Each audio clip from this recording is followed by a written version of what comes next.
Bonjour à tous. Aujourd'hui, nous allons parler du roman Un manoir en Cornouailles écrit par F. Chase. Tout d'abord, un mot sur l'auteur. Donc F. Chase est le pseudonyme qu'a choisi l'auteur. Elle est d'origine anglaise et a plusieurs fois œuvré en tant que journaliste dans des magazines au Royaume-Uni. Elle a également écrit d'autres livres sous un pseudonyme différent. Toutefois, sous le nom d'F. Chase, elle a écrit son premier roman qui s'intitule Un manoir en Cornouailles, paru en 2019, soit Black Rabbit Hole en langue originale.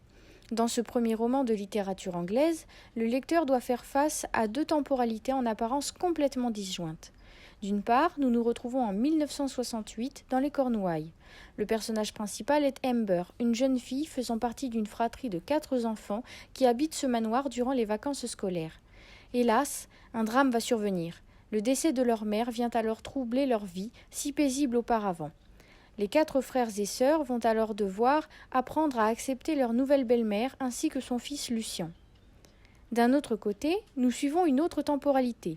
Une trentaine d'années plus tard, nous sommes spectateurs de la vie de Lorna, le véritable personnage principal de ce roman. Elle est à la recherche d'un endroit pour organiser son mariage avec son fiancé John.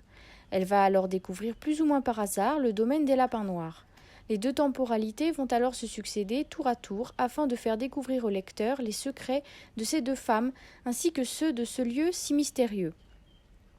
Au premier abord, nous pourrions penser que la partie histoire d'amour aurait pu prendre le pas sur le reste de l'intrigue, et pourtant ce n'est pas le cas.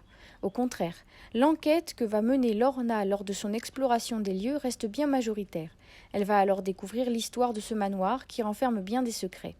Ainsi, ce roman sensibilise le lecteur à plusieurs sujets délicats, tels que le deuil et la perte d'un être proche, ou encore l'adoption. On nous présente 2 héroïnes dans 2 temporalités différentes qui renvoient l'une comme l'autre l'image d'une femme forte qui ne se laisse pas dicter ses décisions par les autres. Il s'agit donc d'un roman dramatique qui reste très touchant. Il se veut à la fois réconfortant et parfois amusant. Une légère touche d'humour vient rythmer le texte tout en restant émouvant. À sa manière, il défend la place de la femme qui était encore mise à rude épreuve durant le XXe siècle. Enfin, nous ne pouvons pas pleinement juger le style d'écriture de l'auteur puisqu'il s'agit d'une traduction de l'anglais vers le français. Toutefois, nous pouvons remarquer que les divers sentiments éprouvés par chacun des personnages sont très bien amenés et décrits. F. Chase a par ailleurs écrit et publié un nouveau roman en 2021. Il s'intitule Les filles du manoir Foxcott et reprend plusieurs thèmes déjà présents dans son premier roman. Ainsi, nous retrouvons un nouveau récit qui nous plonge dans une nouvelle ville anglaise.